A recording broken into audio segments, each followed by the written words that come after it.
Mesdames, Mesdemoiselles, Messieurs, chères Bilésiennes, chers Bilésiens, Mesdames, Mesdemoiselles, Messieurs, en vos divers titres et qualités, pour la deuxième année consécutive, nous sommes obligés et contraints de procéder à cette cérémonie de présentation des vœux sous une forme numérique. Nous en sommes désolés, mais la crise sanitaire qui sévit actuellement nous l'oblige. 2021 s'est terminé comme l'année 2020, c'est-à-dire que ce coronavirus, ce Covid-19, nous oblige encore une fois à modifier et à bouleverser nos habitudes.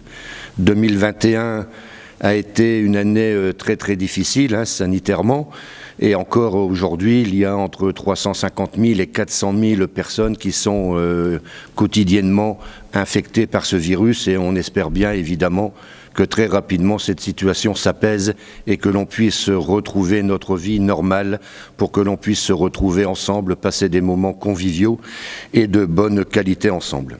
Je voudrais tout d'abord avoir une pensée pour tous nos aînés qui sont disparus au cours de cette année 2021, et je pense particulièrement à Otello Troni qui fut le maire de Billy-Montigny de 1977 à 1999, 22 ans de mandat à la tête de cette municipalité, et avec son équipe municipale, Otello a bouleversé la vie des Bilésiens, mais quand je dis bouleversé, de la bonne manière, puisqu'il a transformé avec son équipe majoritaire la ville de Billy-Montigny que l'on connaît aujourd'hui.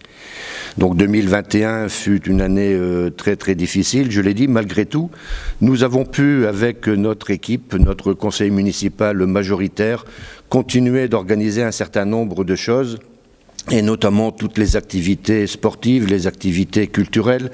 Nous avons pu également, dans les écoles, continuer de distribuer les packs de fournitures scolaires aux écoles maternelles, aux écoles primaires. Nous avons pu également distribuer au collège les packs écriture, et comme ça, les prix, évidemment, dans les écoles que nous avons remis, les jouets à Noël pour les écoles maternelles, etc. Et je pense que c'était une bonne chose pour nos enfants. Je voudrais remercier et féliciter le personnel communal, qu'il soit technique, des espaces verts, CCAS, médiathèque, la piscine, la cantine, le personnel de service dans les écoles, l'espace Léon Delfosse, enfin l'ensemble du personnel communal qui, malgré cette crise sanitaire, avec toutes ces difficultés, avec ces protocoles sanitaires qui n'arrêtent pas de changer, dus à l'éducation nationale, dus au ministère des Sports, ont fait preuve de solidarité, ont fait preuve d'un grand professionnalisme au service de la population, sous la baguette de Caroline Calvin, la DGS, la directrice générale des services. Et encore une fois, on ne peut que féliciter ce travail remarquable. C'est toujours très très important. Les fonctionnaires territoriaux, évidemment, ont un rôle important auprès de la population, et c'est ce qu'ils démontrent chaque jour. Cette crise sanitaire oblige le gouvernement à prendre des mesures qui, malheureusement, ne sont pas toujours très cohérentes. En effet, le pass vaccinal qui vient d'être mis en œuvre après le pass sanitaire nous interroge fortement. Autant nous sommes en parfait accord sur la vaccination, qui permet de ne pas avoir de forme grave de cette maladie, de ce Covid-19, et ce qui permet évidemment de soulager les entrées et les hospitalisations. Des hospitalisations qui sont malheureusement encore assez trop nombreuses actuellement, et l'on voit bien notre système de santé à quel point il souffre actuellement, et notamment les personnels soignants qui arrivent, après des mois et des mois de lutte contre ce virus, à être exténués, en arrêt de travail, maladie, pour des choses très très importantes. Ce système de santé, il a été mis à mal depuis des années par les gouvernements successifs, avec des suppressions de lits, des fermetures de services, des réductions d'effectifs. Et tout ça, maintenant, on arrive à faire croire que les soignants, dans cet état, dans ce nombre de soignants, vont arriver à juguler cette crise. Et je crois qu'il faudrait maintenant réviser complètement notre système de santé, non pas sur le fond, mais sur la forme, puisqu'il faudrait plutôt faire le contraire, ouvrir de nouveaux services, embaucher de nouveaux personnels pour que justement, quand il y a ce genre de crise, notre système de santé puisse être à la pointe de la solidarité et de la santé de notre population. Des protocoles sanitaires qui sont régulièrement modifiés.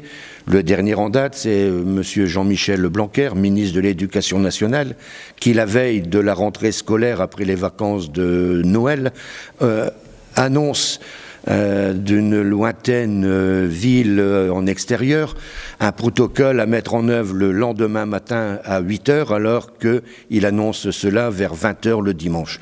Il faut comprendre quand même que les personnels enseignants, les parents d'élèves, les personnels des communes ont été quand même très très surpris et ils ont eu énormément de mal à mettre en œuvre ce protocole qui change encore régulièrement. 2021, je l'ai dit, fut également une année assez exceptionnelle en termes d'aménagement et de travaux dans la ville de Billy-Montigny. Je vais vous les citer, les résumer rapidement. Notre personnel communal a travaillé énormément. Nous avons pu rénover les façades du centre socio-culturel Pablo Picasso, les façades de la mairie, les façades de la salle d'œuvre sociale, en régie avec notre personnel communal, à qui je félicite encore une fois pour le bon travail accompli. En termes de travaux, nous avons également rénové complètement l'église Saint-Martin à Billy-Montigny, qui en avait bien besoin, entre les travaux de façade, de vitrage extérieur, d'éclairage, ce qui donne un petit coup de neuf à cette église, encore une fois, qui en avait bien besoin. Des travaux, il y en a eu beaucoup, puisque nous sommes en train de terminer l'aménagement de ce que l'on appelle le quartier du Vieux-Billy, dans les rues, notamment Salengros, qui ont été terminées cette année, la rue Camus, la rue Danton également, qui vient d'être terminée.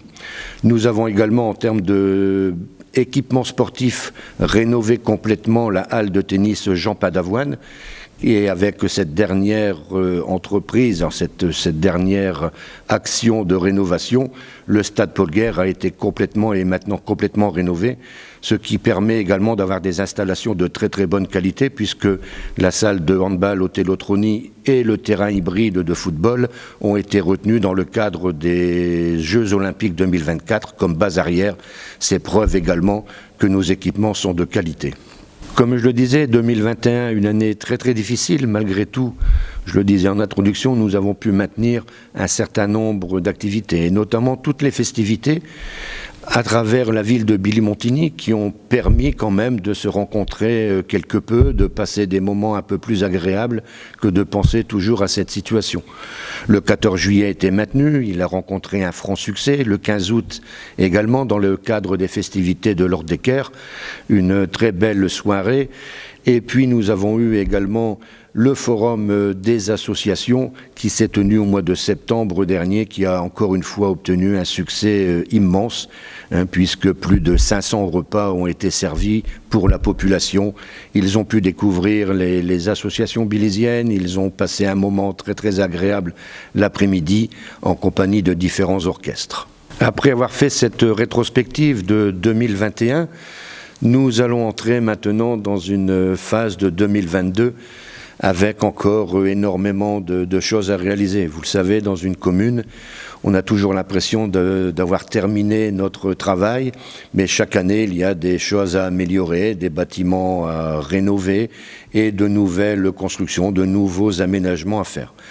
Notamment cette année, en 2022, nous allons terminer le réaménagement du Vieux-Billy. Je le disais tout à l'heure dans l'année 2021, mais 2022, nous terminerons par la place Mathieu, la rue Mathieu et la rue Voltaire. Comme cela terminera ce quartier du Vieux-Billy et nous pourrons commencer d'autres travaux ailleurs. Après le quartier du Vieux-Billy, nous allons pouvoir commencer la rénovation du centre-ville, une rénovation qui avait été annoncée dans notre programme électoral lors des élections municipales de 2020. Cette rénovation du centre-ville débutera par la rue de Rouvroy, par la rue Florent-Évrard et par la rue Pierre-Tourné, des travaux qui devraient commencer dans le deuxième semestre 2022. Et pendant cette rénovation du centre-ville, nous allons avoir les travaux qui vont être un projet phare de ce mandat. C'est la reconstruction d'un nouvel équipement nautique à la place de la piscine Louis Aragon. Cette piscine Louis Aragon, nous devions dans un premier temps agrandir le bassin de 20 mètres pour passer à 25 mètres, pour la mettre aux normes de sécurité. Nous avons décidé en conseil municipal de modifier notre projet, de reconstruire un nouvel équipement qui sera aux normes modernes, avec un bassin de 25 mètres, avec un bassin d'apprentissage, une pataugeoire pour les enfants de 0 à 2 ans, et puis un espace bien-être avec sauna, hammam, qui permettra cet espace d'accueillir des personnes qui, plutôt que de faire de la nage, ont envie d'avoir des moments de détente, et ils pourront évidemment le faire dans ce nouvel espace.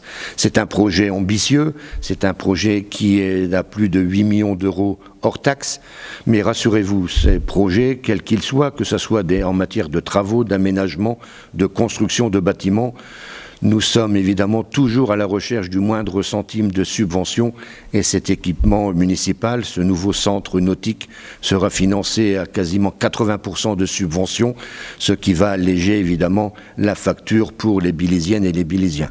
Cet espace sera mis à disposition évidemment de la population, parfois d'autres populations des communes avoisinantes, mais également pour le club de natation de Billy-Montigny, le club nautique. Alors, je le disais, pour financer tout ça, il faut des budgets, il faut des finances saines. Et c'est ce qu'il se passe à Billy-Montigny depuis de nombreuses années. Nous n'avons pas emprunté un seul euro depuis 2012 et tous ces travaux sont réalisés sur nos fonds propres parce que nous avons une gestion saine, une gestion qui permet justement de pouvoir investir et investir dans l'avenir. Et quand je dis investir dans l'avenir, je pourrais aussi évidemment nous citer toutes les écoles qui ont été rénovées, mais nous investissons pour notre population, pour notre jeunesse, pour que dans les années à venir, ils aient les possibilités de s'épanouir dans de bonnes conditions. Alors ce budget 2022, c'est une annonce que l'on pourrait faire après avoir concerté nos élus du groupe majoritaire. Vous savez que chaque année, il y a une discussion sur l'augmentation, pas l'augmentation, la baisse des taxes, et notamment de la taxe foncière. Donc encore une fois, Billy-Montigny, pour 2022, on peut vous annoncer qu'il n'y aura pas d'augmentation de cette taxe foncière, et nous regarderons en fonction des derniers éléments qui arriveront au cours du premier trimestre si nous pourrons continuer de poursuivre cette baisse de cette taxe foncière, mais au minimum cette taxe n'augmentera pas pour 2022, et je pense que cela sera encore un petit coup de pouce pour notre population, pour leur pouvoir d'achat qui en a bien besoin. Après cette rétrospective 2021, après la présentation des quelques projets 2022, qui ne s'arrêteront pas évidemment aux seuls gros équipements comme la nouvelle piscine, nous aurons évidemment tout au long de l'année un certain nombre de travaux dans le cadre de l'amélioration des voiries, dans le fonctionnement des écoles, dans le fonctionnement des bâtiments publics. Il y aura évidemment toute cette partie, et la liste serait évidemment trop longue pour que vous la cite. Alors 2022, nous espérons sincèrement que cette année soit la fin, de voir le bout du tunnel de cette crise sanitaire. Le gouvernement l'annonce. Nous espérons tous que d'ici quelques semaines, nous allons pouvoir reprendre une vie complètement normale, de se retrouver ensemble dans des moments conviviaux, comme je le disais tout à l'heure, de se retrouver, de parler, tout en sachant que l'année 2022 sera également une année très très importante électoralement, puisqu'il y aura les élections présidentielles en avril 2022 et les élections législatives en juin 2022.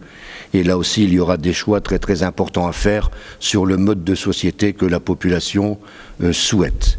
Alors 2022, il faut espérer que cette situation s'améliore, et moi je voudrais, au nom du conseil municipal, au nom de l'équipe que j'ai l'honneur de diriger, chaque jour, c'est une équipe au service de la population, vous présenter tous nos vœux de bonheur, tous nos vœux de santé, nos vœux de prospérité et tous nos vœux de paix dans un monde qui devient de plus en plus compliqué.